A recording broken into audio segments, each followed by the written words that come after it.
pues buenos días a todos y muchas gracias por atender a esta mesa que, como nos acaban de presentar, pues habla sobre la transformación, como lo que se viene hablando a lo largo del día, pero con un foco en algo tan importante como es el empleado. Para ella, pues doy también la bienvenida a Marcos, a Emilio y a Ángel, que van a acompañar en esta mesa y que espero que lo que veamos hoy pues sea del agrado y del interés de todos, porque cubre una parte tan importante como es, desde luego, el empleado. Me gustaría empezar con una slide. Ahí se la pueden poner. De hecho, esta slide lo que recoge es un pequeño trozo del discurso que hizo el último premio Cervantes, Eduardo Mendoza, cuando le dieron su premio hace muy poquitas semanas, ¿no? En este discurso dijo una frase que es la que he entrecomillado aquí, que a mí me gustó mucho. A lo mejor algunos las habéis visto porque hubo varios medios que la recogieron, ya que es una frase bastante bonita, que dice que Don Quijote estaba realmente loco, pero sabe que lo está y sabe que los demás están cuerdos. Y justo lo contrario me pasa a mí. Yo creo ser un modelo de sensatez y creo que los demás son los que están como una regadera. Y por ese motivo vivo perplejo, atemorizado y descontento con el mundo tal y como va. Y esta sensación de Eduardo Mendoza, de que el mundo está loco, realmente no solamente es a él. Cada vez más gente pensamos que este mundo se ha vuelto loco, ¿no? Este nivel de transformaciones que estamos viviendo, que siempre ha habido cambios, de luego, pero el nivel de transformación que vivimos hoy son de una profundidad, de un calado, de una globalidad como nunca antes, ¿no? Por eso las empresas nos tenemos que transformar, como estamos viendo a lo largo del día de hoy, pero desde luego que no podemos olvidar un componente tan importante como son nuestros empleados. Unos empleados que, si no les cuidamos, pues se sentirán, como decía Eduardo Mendoza, pues perplejos, atemorizados y descontentos. Y es un poco el objetivo que tenemos hoy, ¿no? El cómo tratar esa transformación necesaria, pero desde una óptica de la cultura empresarial y de los recursos humanos. Nosotros en HP, de hecho, vivimos nuestro propio ejemplo. Hace ya varios años que empezamos nuestra propia transformación, que llegó a su punto máximo hace 2, cuando la compañía se separó en dos compañías radicalmente distintas, para responder a una necesidad que veíamos en el mundo, ¿no? Y es que, si bien hace unos años lo importante era ser grandes, y nosotros llegamos a facturar cerca de 125 billones americanos de dólares, ahora lo que se veía es que había que ser flexibles y rápidos. Por eso la compañía se separó en 2, una que quizás probablemente fuera la mayor separación, una de las mayores separaciones empresariales que ha habido en la historia, que afectó pues, a más de 200.000 clientes y partners, a más de 300.000 empleados, 170 países, etc. Y que en España no fue distinto. En España tuvimos que hacer una separación con más de 8.000 empleados, decenas de miles de contratos, más de 12.000 partners, etc. En esas dos compañías, como digo, no forman ni siquiera ya parte de una matriz, son compañías radicalmente distintas. Afortunadamente, la separación fue también que parámetros que para nosotros son importantes, como el engagement de los empleados, no se vio afectado, sino incluso subió un poquito, y lo mismo con el NPS, con el Net Promoter Score del engagement de nuestros clientes, ¿no? ¿Por qué? Pues no es que nosotros pusiéramos más recursos ni nada, sino simplemente porque pusimos mayor foco en algo tan importante como son las personas en este entorno de cambio. Ese factor humano es el que hace que tengas éxito o no tengas éxito, que tengas el mayor de los éxitos o el mayor de los fracasos, ¿no? ¿Y cómo lo abordamos? Sin tampoco entrar mucho en detalle, pues primero pues exponiendo al empleado en el centro de muchas de las decisiones que tomábamos. Empleado y desde luego el cliente, ¿no? Pero en este foco, como estoy diciendo, sobre todo viendo que ese empleado era el que podía hacer que tuviéramos éxito, que fuera el mayor de los fracasos. Y manejar esa incertidumbre. El ser humano por naturaleza no le gusta el cambio, no nos gusta el cambio, sea porque no nos gusta salir de nuestra zona de confort, sea por miedo al abismo, que significa el perder o el cambiar, movernos de nuestra zona de confort, o por el miedo al desconocido, pero el ser humano tiene miedo a salir y al cambio, ¿no? Por eso es muy importante hacerles cómplices de lo que va a pasar. Nosotros lo hicimos con una palanca que es tan importante, pero a veces se olvida mucho, como es la comunicación. La comunicación es la que hace que el empleado deje de tener miedos. No hay nada peor que estar en un momento de incertidumbre y no saber qué va a pasar. Lo hablábamos hace un momento en un café que estábamos tomando, que no hay nada peor que estar en un aeropuerto, tener un retraso y no saber ni el por qué ni cuántas horas, ¿no? Necesitas todo, aunque sea el mismo retraso, todo cambia cuando te dicen qué es lo que está pasando, ¿no? Pues esto mismo le pasa a un empleado. Y luego, por otro lado, también es importante hacerles cómplices, que sepan hacia dónde van y que esa negación inicial realmente se transforme en algo tan importante como es que eso es una oportunidad que van a tener por delante, ¿no? Por eso es importantísimo darles una visión, esa visión de cómo esa transformación va a mejorar el presente. Esa visión realmente optimista y de un mejor futuro es lo que realmente ayuda a cambiar esa mentalidad. Nosotros lo hicimos con un lema muy simple, que era que después de esta separación íbamos a tener el espíritu y la mentalidad de una startup, pero el músculo de una Fortune 50, de unas mayores 50 compañías del mundo. Esa visión, cuando un empleado la asume, hace suyo el proyecto, es mucho más fácil llevarlo adelante. Y también es muy importante pensar que nada es accidental. Esto hay que tomárselo como un proyecto, como vosotros que sois tíos, pues como la implantación de un ERP, de un CRM. Pues esto al final, la transformación tiene que ser un proyecto que tenga sus distintos work streams. Nosotros hicimos distintos work streams y uno concreto para toda la gestión de recursos humanos. Y por último, pensar que nunca se ha terminado. Tú un proceso de transformación sabes cuándo empieza, pero nunca cuándo termina. De hecho, por eso nuestro lema es Keep Reinventing, ¿no? El cómo caminamos juntos y hacemos todo sin cambiar. Entonces, eso es nuestra experiencia, pero tenemos la suerte de contar en el panel con 3 panelistas de auténtico lujo. El primero, Marcos. Marcos que, bueno, la verdad es que podéis ver su currículum en el programa, con lo cual no me voy a detener en los currículos, pero Marcos Huarte ha sido muchas cosas en su vida, pero ahora mismo es Managing Director de una compañía que se llama Faros y que tiene mucha experiencia en todo este tema de transformación, el tema de transformación con personas. De hecho, cuando hablamos de transformación, Marcos, al final la transformación va de muchas cosas, pero dos importantes, que es la tecnología y el talento, esas 2 T's, ¿no? Me gustaría, desde tu punto de vista y de tu experiencia, que nos dieras un primer assessment de cómo ves estos dos en nuestro mundo actual, en nuestras empresas, y qué es lo que tenemos que hacer en ellas, ¿no?, para abordar estas 2 T's. Muy bien, muchísimas gracias. Es un verdadero placer el poder estar aquí compartiendo con todos vosotros. Yo a veces intento explicar lo que está pasando y lo que va a pasar mediante un gráfico. Imaginaros un gráfico donde hay una línea ascendente que sería la línea del conocimiento humano. Esto significa que el conocimiento humano, a lo largo de la historia, siempre se ha comportado como una función lineal. ¿Qué significa como una función lineal? Siempre aprendemos, de alguna manera, sumando a lo que sabemos, vamos sumando a lo que sabemos, y siempre que hacemos una predicción, partimos de nuestro anclaje. ¿Qué es el anclaje? El anclaje, que es el conocimiento que tenemos de algo. Siempre que hacemos predicciones, partimos de nuestro anclaje. Por ejemplo, me imagino que la inmensa mayoría de las empresas que estamos aquí, a la hora de hacer el presupuesto del 2017, hemos partido del cierre del 2016. Para hacer el presupuesto del año siguiente, partimos del presupuesto del año anterior. Esto, en el fondo, es una estupidez. Esto es una estupidez. No tiene sentido pensar que el mundo se comporta como una función lineal, pero la verdad es que no sabemos hacerlo de otra forma. Esto más o menos nos funciona hasta que hay un catacrack. Pero el conocimiento humano se comportaría como esta función lineal, es decir, como una función aritmética. Las tecnologías, si en el mismo gráfico ponemos las tecnologías, veríamos que las tecnologías son una curva. Es decir, las tecnologías se comportan como una función exponencial. ¿Qué significa como una función exponencial? Muchas tecnologías están mucho tiempo abajo, muchas tecnologías mueren abajo, pero las tecnologías que triunfan, cuando triunfan, crecen de una forma exponencial, se comportan como una función geométrica. Sería un poco el mundo analógico y el mundo digital. Si nosotros analizáramos este gráfico, veríamos que igual hasta ahora, si analizamos, imaginaros un poco, hacer un esfuerzo de imaginación, el gráfico a nuestra mano izquierda, veríamos que el conocimiento humano ha estado por encima de las tecnologías. Y esto nos diría fundamentalmente 2 cosas. Primero, que nos diría es que la mayoría de humanos dominamos las tecnologías, y también nos decía que las tecnologías serán herramientas para las empresas. Si yo compro un ERP, es una herramienta. Si yo compro un CRM, es una herramienta. Si yo compro el Office, es una herramienta. Este sería un poco nuestro mundo. En el momento en que se crucen las tecnologías con el conocimiento humano, entraríamos en lo que hemos llamado la brecha digital, que no solo afecta a las empresas, que les afecta, y llevamos toda la mañana hablando de eso, sino que también afecta a la humanidad y a la sociedad. Y estamos entrando en un terreno totalmente desconocido. Es decir, si viéramos el gráfico a nuestra mano derecha, veríamos que las tecnologías están por encima del conocimiento humano, y esto nos diría 3 cosas. Primero que nos diría es que la mayoría de humanos no vamos a entender las tecnologías, no las vamos a entender.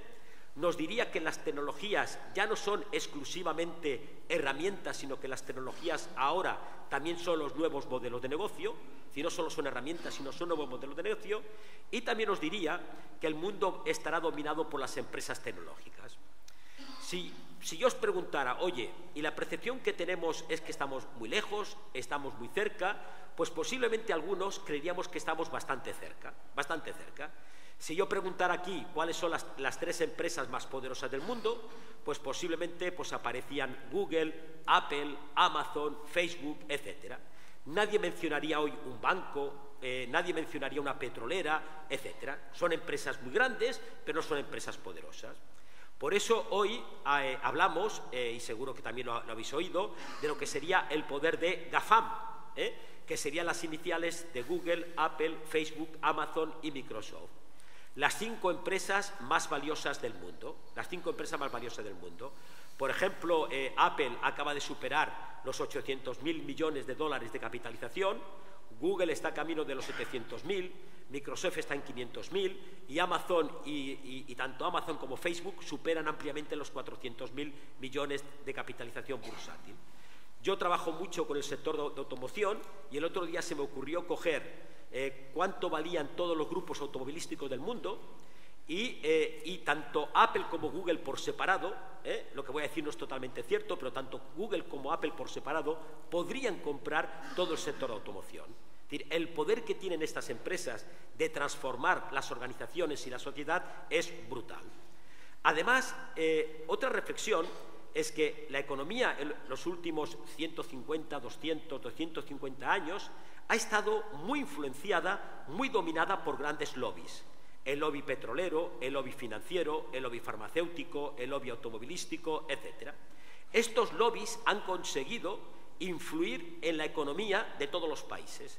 Pero estos lobbies que durante mucho tiempo han hecho lo que les ha dado la gana, entre comillas, con la economía, ahora tienen un problema. Y es que estos lobbies ahora se enfrentan contra otros lobbies que son los lobbies tecnológicos. Lobbies tecnológicos que tienen mucho más dinero que ellos, son mucho más rentables y además son mucho más rápidos. Por ejemplo, Uber pues está valorado en más de 60.000 millones de dólares y no tiene un solo coche, pero lo que tiene son clientes.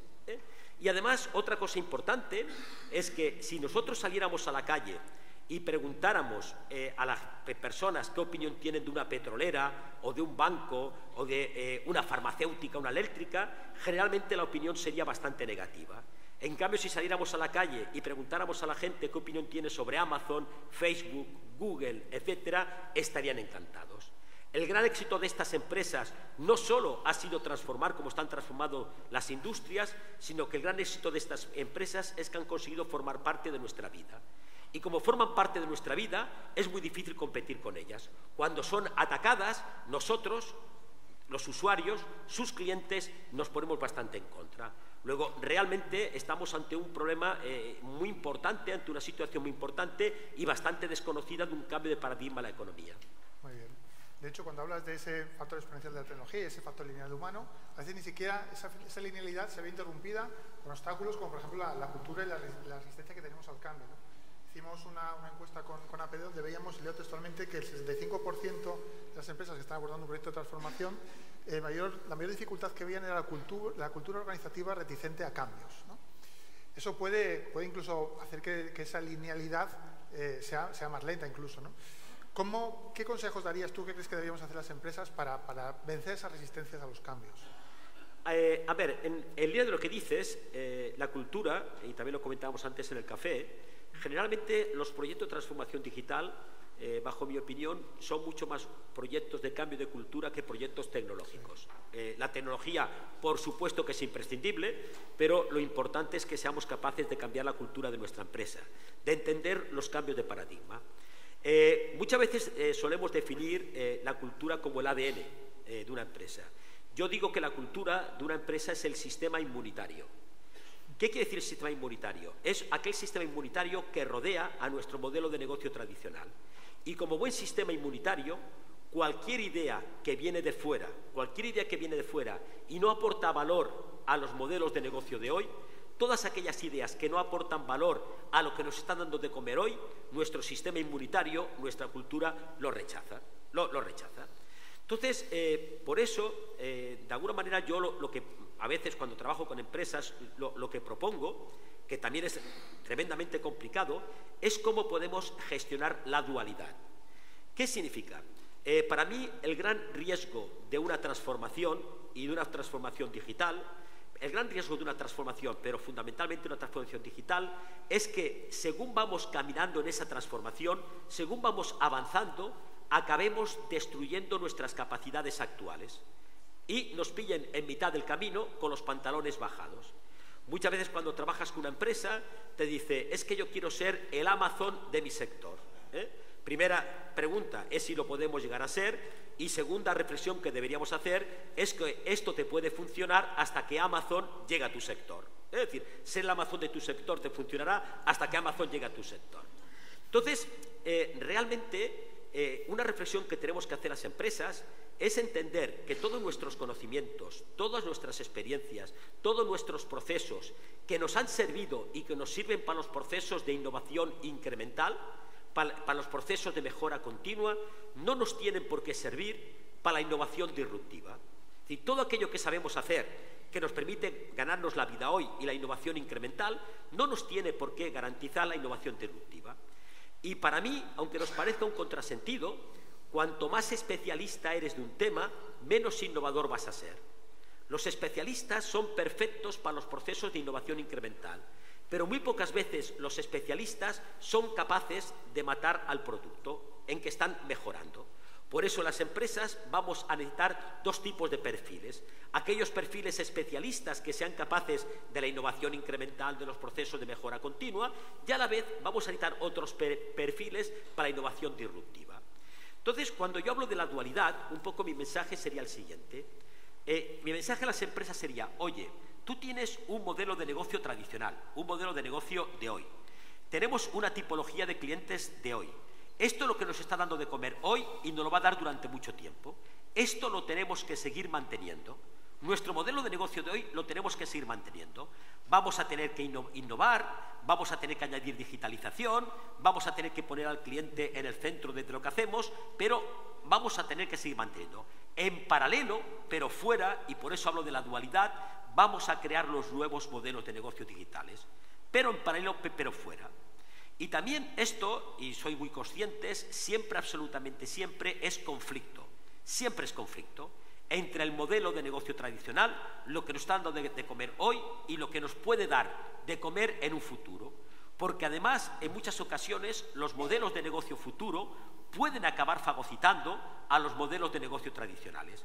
Y como siempre esto es conflicto, es de alguna manera es aconsejable que no tengan que competir por los recursos. Porque en el caso de que tengan que competir por los recursos, posiblemente siempre ganará los modelos de negocio tradicionales, que es lo que nos está dando de comer hoy. Muy bien. De hecho, si hacemos un poco de zoom sobre esos profesionales, esa dualidad, sobre esos nuevos profesionales que hacen falta. De hecho, decían en Davos que el 65% de los niños que están ahora mismo en primaria van a trabajar en puestos que hoy no existen hoy en día. Estamos viendo entonces que se requieren otro tipo de profesionales tanto en actitudes como en aptitudes, ¿no?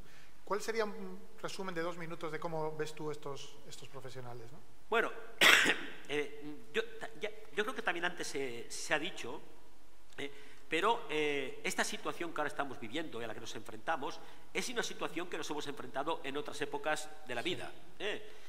Yo soy un baby boomer, yo empecé a trabajar de botones a los 15 años, es decir, hace muchísimos años, en una escuela de informática, y cuando me preguntaban dónde trabajaba tenía que acabar diciendo que trabajaba en la IBM, que no trabajaba en IBM, pero era el único conocido que era trabajar como la NASA y que trabajaba con cerebros electrónicos, ni la palabra informática ni computadora. Es decir, yo he vivido toda la transformación de las TICs, y ha sido brutal, Y nos hemos ido adaptando, Sí que es totalmente cierto lo que dices, de que todos los estudios que oímos dicen que de alguna manera pues, se van a necesitar profesionales de profesiones que aún no se han inventado, etc.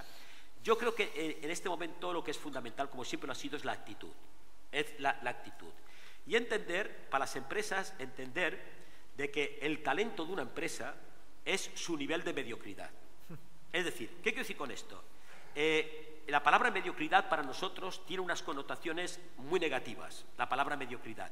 Pero la palabra mediocridad viene de media, Eso significa de que en todas las empresas, en todos los grupos, hay mediocres.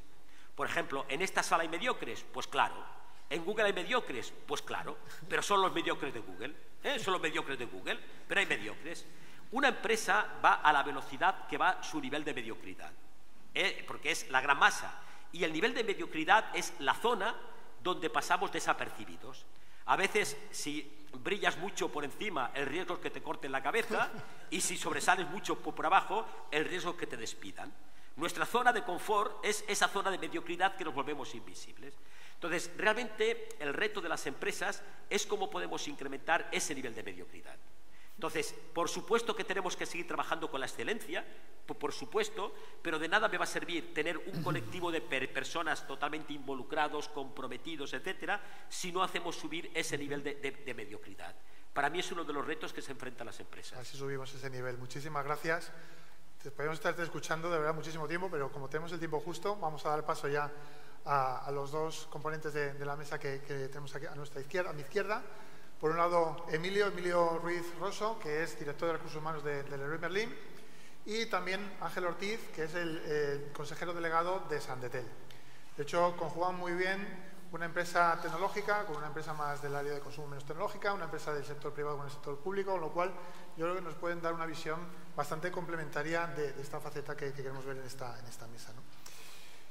De hecho, cuando hablaba con vosotros preparando esta mesa estos días, veíamos que ambas compañías, la verdad es que sois unos precursores, porque ahora todos los días escuchamos muchísimos eventos y muchísimas noticias alrededor de la transformación digital. Raro es el día que nos salen varios artículos en prensa de la transformación digital, pero vosotros cuando lo hicisteis erais unos precursores. De hecho, empezando por Leroy Merlin, empezasteis aquellos primeros pinitos en el 2008, ¿no? con la transformación digital, luego ya en 2013 un poquito más acentuada. Me gustaría que nos compartierais, si quieres empezamos contigo, Emilio, ¿qué os llevó a vuestras compañías a abordar esta transformación en unos tiempos en los cuales no era la moda, ¿no? Porque ahora es fácil, pero en aquel momento no. Bueno, lo primero, buenos días a todos, dar las gracias a la invitación y un placer escuchar a Marcos y sus reflexiones. En el caso de Leroy Merlin, voy a decir algo muy en secreto, nosotros nos dedicamos, entre otras cosas, a vender tornillos, que tienen poco que ver con la digitalización, ¿no? Nosotros no queremos perder, y cojo algunas palabras de Marco, el ADN de la compañía. Nosotros somos tenderos, queremos seguir siendo tenderos y lo único que tenemos que adaptarnos a un nuevo contexto. Con ese planteamiento, la compañía lo que fue consciente de que el mundo estaba cambiando en el 2008. La crisis fue una oportunidad para replantear los modelos, y digo los modelos de trabajo de la compañía, los modelos de organización, los modelos de gestión de personas, de formación, de reclutamiento, etcétera. Y en el caso de Leroy Merlin es una empresa donde dentro de su ADN está un modelo de construcción colaborativa y participativa, y lo que se dio es pie a todos los colaboradores en aquel 2008 a que participaran a imaginarse el mundo, imaginarse el retail, el comercio en el año 2020, visión 2020. Todas las personas participaron, fue fluyendo la información hacia arriba y al final lo que generó es un modelo de trabajo, un modelo de empresa diferente al anterior y con un plan de acción, lógicamente, hablamos del 2008, de 12 años de trabajo. Imaginarte el mundo puede ser que aciertes en algo y a veces incluso en esa reflexión de imaginarte el mundo te das cuenta que hay cosas que puedes hacer porque la tecnología afortunadamente ya nos lo permite. Y ese fue un poco el punto de partida. Éramos conscientes que el sector de Internet era un sector que permitía comunicar de manera muy fácil al cliente con el producto y con el producto en cualquier lugar del mundo. Y nosotros queríamos ser líderes en el mercado. Queríamos ser, y lo has dicho tú antes, Miguel Ángel, queríamos ser también la palabra relevantes. Queríamos ser relevantes dentro de la sociedad. Entonces, bueno, el trabajo fue un trabajo que ha partido desde abajo y ha llegado hasta arriba. Y ese es un poco el gran objetivo, que la compañía valorara la opinión de, en aquel momento, casi 8.000 personas para ver hacia dónde iba el mundo y cómo podíamos coger la ola de la tecnología.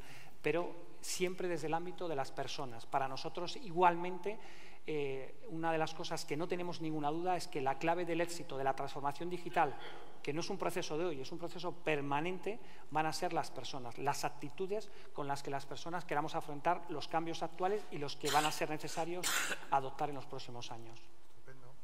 Y Ángel, desde el punto de vista más tuyo, que tiene la peculiaridad de una empresa como es Sandetel, ligada al sector público, ¿no? Eso, si quieres, siempre mete alguna tensión y alguna dificultad más, ¿no? A lo mejor también podéis contar un poco qué es Sandetel, porque no sé si todo el mundo conoce un poco de Sandetel, ¿no?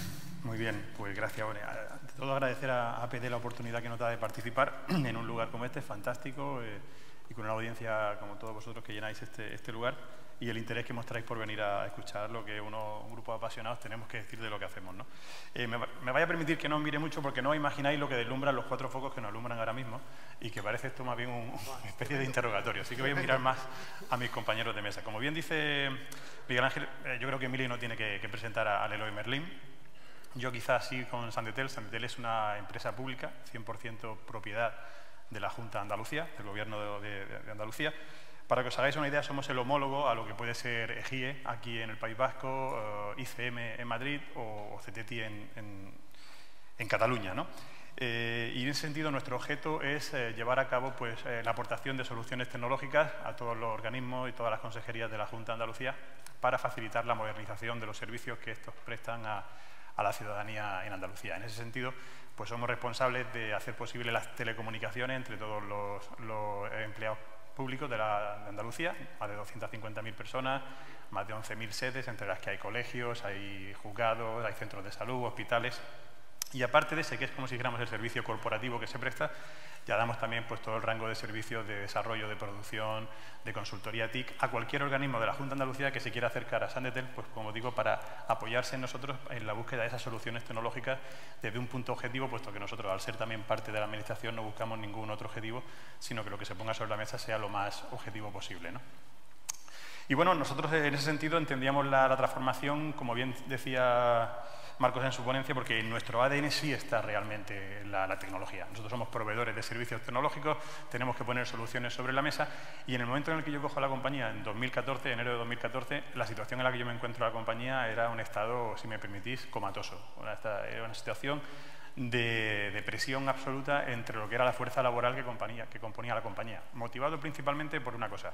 La Sandetel a día de hoy, en ese momento, 2014, era la fusión de 2 compañías tecnológicas de la Junta de Andalucía, una fusión que se había hecho de manera fría, sin llevar a cabo una homologación o equiparación de sus condiciones laborales. Por lo tanto, yo tenía una plantilla que algunos estaban amparados en un convenio colectivo, otros no lo estaban.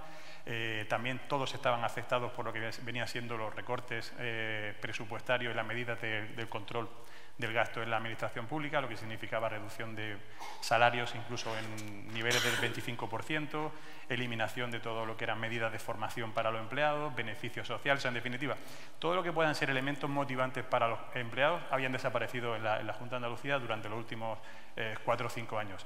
Y sin embargo teníamos que seguir poniendo valor y aportando valor en lo que es nuestra función. Entonces, la única manera, como yo digo, de intentar darle solución a eso, cuando además todas esas medidas venían impuestas por la Consejería de Hacienda en este caso, y nosotros no podíamos ni tocar salarios ni reponer personal que se iba por diferentes motivos, pues era buscar la transformación, reinventar la compañía y poner el protagonismo en los empleados para que ellos pudieran decir, oye, mira, tenemos capacidad, queremos demostrarla. Y en ese sentido, esa era quizá la parte en la que yo me pude enganchar. Yo tenía una fuerza laboral muy preparada. Daros cuenta que entre los 225 espartanos que me acompañan, yo diría algunos menos, porque hay algunos que sí son más flojetes, pero en general la mayoría son auténticos espartanos. La mayoría eran o son ingenieros de telecomunicaciones, son ingenieros informáticos, son gente muy preparada, gente con un nivel de edad joven, 35 años es la media, y como digo, gente que necesitaba de que le diéramos la oportunidad de reivindicar lo que podemos hacer pues, para cambiar un poco el curso de lo que venía siendo la imagen de las instrumentales dentro del sector público. Y en ese sentido fue sencillo, relativamente decirle, ahí lo tenéis, lo queréis, y la gente se enganchó. Sencillo, entiendo, porque también le pusisteis unos objetivos claros, ¿no? Porque hablaba antes cuando comentaba nuestro caso, que lo importante es visualizar esos objetivos y hacer partícipes a los empleados de esos objetivos, ¿no? También dicen que nunca hay buen viento para un barco sin rumbo. Seguro que os teníais claros los objetivos iniciales, no sé, por ejemplo, Emilio, los objetivos que os pusisteis inicialmente, y hasta qué punto eso los llegasteis a visualizar con los empleados o no, porque también muchas veces no todo se puede contar, ¿no? No, el principal objetivo es orientación al negocio. Orientación al negocio es el origen de cualquier empresa, eso es una realidad. A partir de ahí se genera una necesidad de una prestación de servicio al cliente, pero siempre todo el modelo de transformación cultural de la compañía iba orientado al negocio. ¿Cómo podemos satisfacer mejor a una diversidad cada vez mayor de clientes? Son unas necesidades incluso nuevas, ¿no? Porque el mercado, como se ha mencionado, con Amazon, el mundo de Internet había cambiado. Ese es el primer planteamiento, es decir, cómo podríamos ayudar al negocio. Nunca hemos perdido esa perspectiva. El segundo gran objetivo era implicar a la totalidad de la organización. El objetivo no era que un comité de dirección compuesto de 10 personas liderara un proyecto que afecta hoy día a 10.000 personas. No, era que 10.000 personas se sintieran protagonistas del proyecto. Y para eso lo que se trasladó es lo que llamamos el propósito. ¿Por qué Leroy Merlin tenía que evolucionar, voy a decir, a marchas forzadas en sus modelos organizativos, sus modelos de trabajo, de formación, incluso de relación con el cliente? Y ese propósito se fue trasladando e informando y compartiendo con la globalidad de la compañía a través de talleres formativos donde les trasladábamos el propósito del cambio que era necesario y donde muchos de ellos les pedíamos que se engancharan en diferentes proyectos que nos iban a ayudar a esa transformación. Otro de los propósitos claves fue la comunicación. Los colaboradores nos dijeron que había muchísima información en la compañía, pero que poder acceder a ella, poder trabajar con ella era súper complicado. Y a raíz de ahí, por ejemplo, nació lo que llamamos la intranet propia de la compañía, LMNet, que es el lugar donde cada mañana los colaboradores que encienden un PC tienen acceso a la globalidad de la información, tanto desde tienda, desde sede o incluso desde su propio domicilio. Entonces, esa accesibilidad de la información fue una de las claves. Y la otra clave, otro de los grandes objetivos, fue la comunicación hacia el cliente. ¿Cómo nos comunicábamos hacia el cliente? Históricamente, en Leroy Merlin, el cliente venía a la tienda, era su punto de contacto. Alguien llamaba por teléfono, algún valiente escribía alguna carta, pero poco más, poco más. Éramos buenos en la tienda, pero en el resto de canales no éramos buenos. Y, sin embargo, el cliente ya se comunicaba, voy a decir, con muchos otros actores por otros medios. Y el planteamiento de la compañía es: tenemos que ser, y aparece una palabra, omnicanal. Tenemos que ser omnicanal. El cliente debe saber, debe comprar cuando quiera, como quiera y donde quiera. Con lo cual, a partir de ese momento, eso fue uno de los grandes retos de la organización, ser omnicanal. Y ahora incluso estamos, año 2017, en la Carta de Política General, con otro concepto que llamamos cero canal, que también se ha compartido con toda la organización. Hemos hecho un diccionario digital, por ejemplo. Es decir, ¿qué entendemos por cada uno de los conceptos? Pues se ha hablado de RP, se ha hablado de CRM, pues nosotros tenemos perfiles de todo tipo: un logístico, un reponedor, un cajero, un jefe de sección, un jefe de sector, gente que son ingenieros, pero hay todos los perfiles. Entonces hicimos un propio diccionario de conceptos digitales para que todo el mundo pudiera entender de qué estábamos hablando. Esos son los grandes objetivos que nos planteamos. Ángel, ¿los vuestros?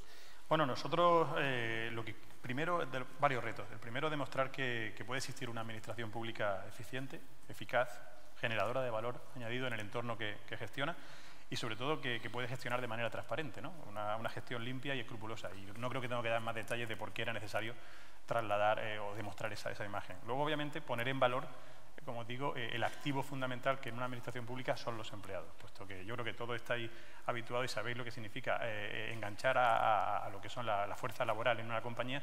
Pues os podéis imaginar los condicionantes y las limitaciones adicionales que tenemos en el sector público, pues para enganchar a esas personas, que o lo haces por el convencimiento de que lo que estamos haciendo es beneficioso, o posiblemente muchos de ellos te lo encuentres que saltan del barco antes de lo posible. Luego también queríamos demostrar que era posible aplicar en el sector público fórmulas de gestión del sector privado. Yo vengo históricamente de mi formación en el sector privado, además de Estados Unidos, donde el querer es poder, y por qué no demostrar que, oye, muchas de las cosas que se hacen en el sector privado también se pueden hacer en el público, y facilitar, como digo, esa labor de eficiencia y eficacia en nuestra labor. Luego también, por la labor o el papel instrumental que tenemos en la administración andaluza, queríamos ser como el laboratorio, un poco el lugar de experimentación de donde llevar a cabo todo este tipo de proyectos a modo de piloto, y que en todos aquellos casos que se demostrase un éxito en la ejecución, pues pudiesen ser perfectamente replicables en el resto de consejerías que conforman la administración. Y en definitiva, en todo eso, aplicar mucha innovación, cuestionarnos continuamente ¿por qué no se pueden cambiar la forma de hacer las cosas? En los cambios están las oportunidades. Más que algunos que piensen que en los cambios está la amenaza para salir de mi zona de confort, nosotros pensamos que en los cambios están las oportunidades. Entonces, quizás lo que hay que hacer es apostar por ellos claramente. Desde luego, desde luego. Ahí, fijaros, nosotros brevemente tenemos dos leitmotiv que mueven un poco la gestión de esta compañía y lo resumen. Uno es: la tecnología reinventará los negocios, pero las relaciones humanas seguirán siendo la clave del éxito. Eso lo tenemos en la planta de dirección, en la compañía, para que los que estamos allí nos impregnemos y lo hagamos capilar hacia el resto. Y luego en la sala de juntas tenemos otra frase que dice: ningún jugador es tan bueno como todo el equipo juntos, de don Alfredo y Estéfano. Igualmente, yo os digo, son personas primero y trabajo en equipo igualmente importante. Muy bien. De hecho, claro, cuando ves dos empresas de este tamaño, no puedes aplicar una transformación tipo Big Bang, lo tiro todo y parto de cero, ¿no? De hecho, hay que coger esa dualidad que decía antes Marcos. ¿Podéis compartir un poco con nosotros cómo aplicasteis esa dualidad? Es decir, ¿qué pasos disteis para, sin descuidar el negocio que teníais, ir transformando el negocio hacia donde que teníais esos objetivos? En el caso del Leroy Merlin, nosotros lo que hicimos es, partimos de un diagnóstico. Hicimos un diagnóstico dentro de la organización de en qué momento vital se encontraba la compañía, pensando en lo que comentaba siempre en la mente del cliente, cómo relacionarnos con el cliente, pero sobre todo analizando el modelo organizativo que tenía la compañía. El modelo organizativo que tenía Leroy Merlin podía ser el adecuado para asumir los nuevos retos, y la conclusión fue que no, que teníamos que adaptar el modelo organizativo. ¿El modelo de gestión de personas, de los managers, era el modelo adecuado para poder asumir esos retos? No, no era el adecuado, con lo cual implementamos un plan de trabajo. En relación con los equipos, lo que hicimos fue una encuesta de cultura digital, de conocimientos digitales, para saber a dónde ir. Saber de dónde partimos era necesario. Entonces, hicimos una encuesta de cultura digital de la propia organización para saber bueno, esos paradigmas que hablábamos antes, de personas de cierta edad, menos conocimientos digitales, ¿no? Y bueno, no hay una correlación 100% exacta, pero de esa encuesta salieron ideas muy interesantes, que fueron las que hemos ido poco a poco aplicando. Otro de los elementos para nosotros absolutamente claves en ese proceso ha sido siempre compartir todo el proceso de la evolución y toda la comunicación muy transparente. Existe dentro de la propia intranet un portal específico digital donde el colaborador puede ver todos los procesos de la compañía, todos. En este momento, año 2017, hay 100 procesos abiertos de tecnificación de la compañía que se llama Conectados en 2020, donde hay un cartel donde se visualiza digamos, la coherencia de todos los procesos de la compañía. Nunca se puede trabajar por silos, es otro de los esquemas que hemos aprendido en estos años, y a partir de ese esquema de trabajo, cada departamento tiene que trabajar colaborativamente con los otros departamentos para llegar a buen puerto. Eso es otro de los, digamos, del camino que hemos hecho, construir de manera colaborativa y en co-construcción y en co-conversación con todos los departamentos. Ya no son proyectos de recursos humanos, de sistemas de información, de marketing, no, son proyectos de compañía liderados por un, digamos, líder y por un sponsor. Y algo importante, y digo, entiendo el panel de asistentes que estáis aquí, siempre hay un responsable de sistemas en cada uno de los procesos que llamamos de gran transformación en Leroy Merlin. Siempre. No se autoriza jamás un proyecto donde el área tecnológica no haya participado, no haya evaluado el impacto que tiene en otras áreas tecnológicas de la compañía y que, lógicamente, es coherente con la arquitectura con la que trabaja la compañía. Antes, sistemas de información era comprar una licencia de Office, y afortunadamente hoy, desde el punto de vista de Leroy Merlin, se ha convertido en una herramienta absolutamente estratégica para el negocio, pero no digo para el negocio, para la compañía, por ejemplo, para la gestión de personas en recursos humanos. Y algo también importante, que entendíamos que el área de sistemas tenía que conocer el negocio, no ser un staff aparte, de suministrador de tecnología, sino involucrarse en los procesos de negocio. Y ahí lo que se generó es un proyecto de inmersión de todos los equipos de sistemas de información de la compañía, los equipos propios, incluido equipos externos, de consultoras externas, para conocer realmente el negocio. Y yo creo que ha sido una de las claves del éxito, involucrar a sistemas puramente en el negocio, con lo cual sus aportaciones de soluciones estaban adaptadas a lo que necesitábamos. Ángel, en vuestro caso, la estrategia. Nosotros desde, ya te digo, 2014 hemos puesto más de 100 medidas en marcha, todas caracterizadas por un componente tecnológico importante, pero todas, como digo, con impacto en el individuo, en el protagonismo del empleado. No voy a entrar en todas ellas, obviamente, sino un poco las líneas maestras que han guiado la mayoría de ellas. Lo primero que hicimos, como bien ha dicho Emilio, es diagnosticar qué teníamos en la empresa. Yo cuando digo qué me encuentro, y la mejor manera de hacerlo es preguntar a los empleados. En ese sentido, en 2014, cuando la compañía ya tenía 14 años de existencia, fue la primera encuesta de clima laboral que pusimos sobre la mesa. No solamente fue esa la primera, sino que ya de forma, no anual, pero cada año y medio, la estamos replicando. También estábamos preguntando satisfacción de cliente, tanto cliente interno como cliente externo. Eso nos dio una primera aproximación de cuáles eran aquellos puntos donde había que, los primeros puntos rojos donde había que empezar a incidir. Luego, obviamente, invitar a los protagonistas, a los empleados, a generar el cambio.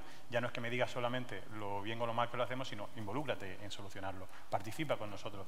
Generamos un concurso de ideas innovadoras, estamos generando ahora una dinámica de grupos focales para, con una metodología muy dinámica, hacerlos participar en las posibles soluciones para los problemas que se han detectado en la segunda encuesta de clima laboral.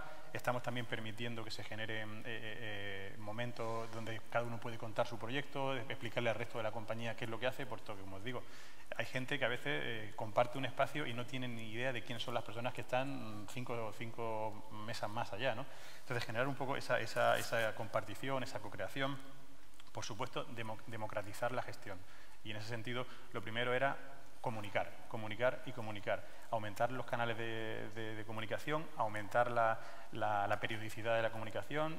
Sustituimos nuestra intranet, la tumbamos, levantamos una red social corporativa, como en el mismo caso de Emilio con Leroy Merlin, donde al final lo que damos la oportunidad de, primero, que la información fluya en todos los sentidos, no solamente de arriba hacia abajo, sino que fluya en todos los sentidos, como te digo, donde se generan además grupos de interés, donde se generan, todos los proyectos tienen la oportunidad de mostrar al resto de los empleados qué es lo que se está haciendo en cada una de las áreas, se ponen en común intereses, se suben todo lo que son incluso los procesos de gestión de la compañía y se exponen a que cualquier persona pueda criticarlos, obviamente con la intención de mejorarlo y aportar, como digo, comentarios y sugerencias de mejora de los mismos. Es un canal en el que la dirección nos comunicamos con los empleados de forma pública, abierta y que obviamente queda ahí reflejada en todo momento.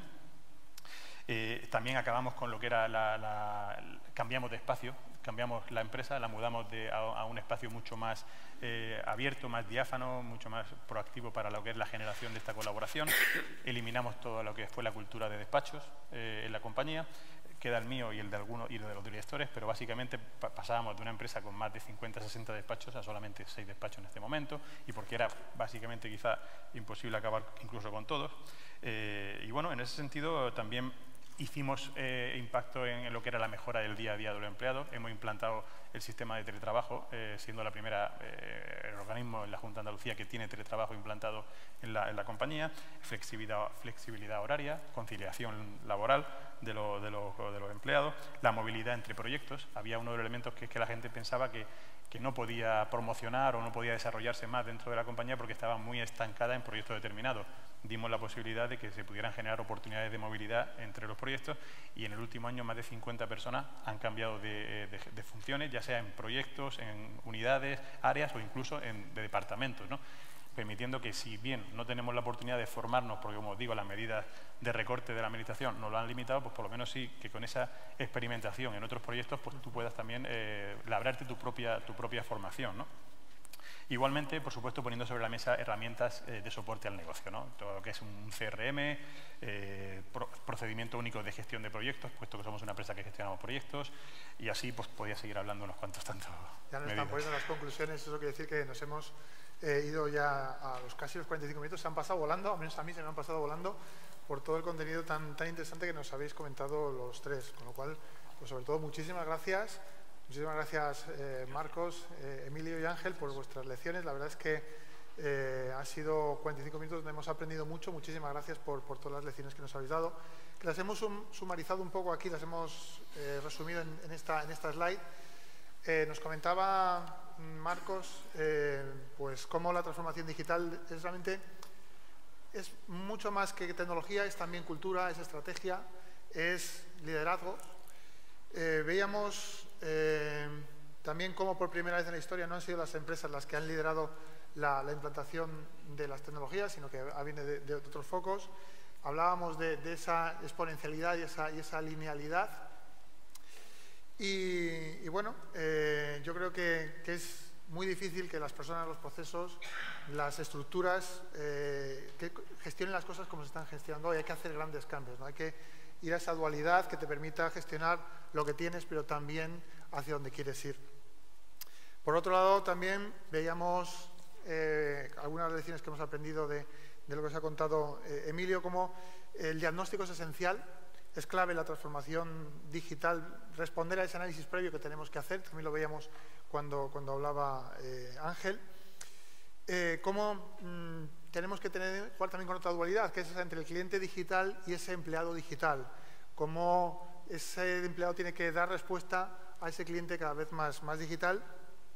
Y desde luego que sí o sí el cambio cultural será siempre un factor importante para garantizar el éxito de la transformación digital.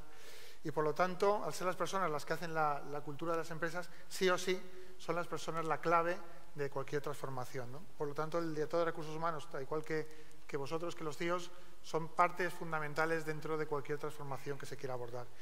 Y por último, pues como comentaba, hemos ido viendo con lo que os ha ido contando Ángel, desde luego que no hay un libro infalible para aplicar una transformación, digo, ni para esto ni para casi nada, pero que todo parte, desde luego, de lo que también decía Emilio, ¿no? De ese diagnóstico, de saber qué es lo que tienes que hacer, qué quieres ser, y con esto, pues qué medios cuentas, ¿no? Para abordar ese qué quiero ser y a dónde quiero ir.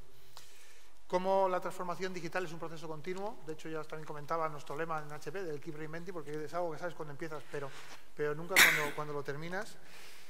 Quizás el mayor reto, la mayor complejidad, no es solo la tecnología está ahí, y vosotros sabéis muchísimo de tecnología, sino esa gestión del cambio, ¿no? Cómo comprender esa perspectiva humana que tiene todo cambio, ¿no? Y cómo abordarla tanto desde el punto de vista de empleados o de clientes. Cómo la verdadera transformación digital de una organización no consiste en aplicar tecnología a los procesos de gestión tradicionales, sino en rediseñar los modelos de actividad de la organización y el rol de personas, de visión, la estrategia, la cultura organizativa y, desde luego, el diseño de procesos. Y, por último, y con esto acabamos, pues los nuevos roles de la transformación. Cómo los responsables funcionales tienen que aplicar esos cambios, deben de involucrarse y ser escuchados en las decisiones tecnológicas, al igual que los responsables de IT tienen que formar parte de esos máximos órganos ejecutivos. Hemos visto varios ejemplos de la involucración y de esa unión entre el CEO, el consejero delegado, el CEO, el director de recursos humanos, esa triada, ¿no? Con lo cual, bueno, pues estos son los resúmenes. Espero que ha sido de interés, como luego ha sido para mí, que he aprendido mucho en la mesa de hoy. Con lo cual, muchísimas gracias a los tres. Y, bueno, pues muchísimas gracias.